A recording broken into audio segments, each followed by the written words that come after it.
Հայաստանը ղեկավարում է թույլ իշխանությունը։ Ես օքեյ չեմ,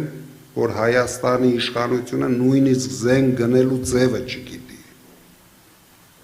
Զենք երբ որ գնում ես, զենքը ստանում ես։ Հիմա դուք ինչ եք ուզում, իրեն ձախողումներին ես բացատրություն տամ,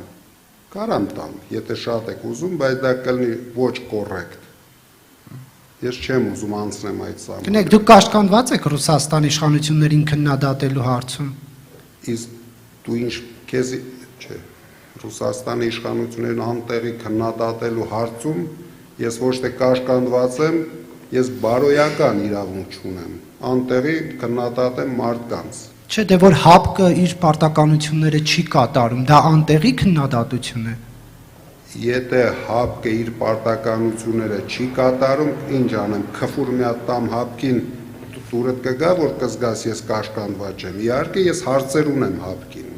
Իհարկե ես հարցեր ունեմ բոլոր այդ պրոցեսներին, որը բերեցին մեր ազգի խայտառակությանը։ Բայց քանի որ ես իշխանություն չեմ եղել, ես չգիտեմ ինչ պայմանավորվածությունների սահմաններում, հիմա միգուցե Բաժինյանը չի էլ դիմել ՀԱՊԿ-ին, ես նստեմ բացատրեմ, թե ՀԱՊԿ-ի գործունեություն չի ծավալել։ Հենց ունեցանք իշխանություն, բոլոր հարցերի պատասխանը դուք կունենաք։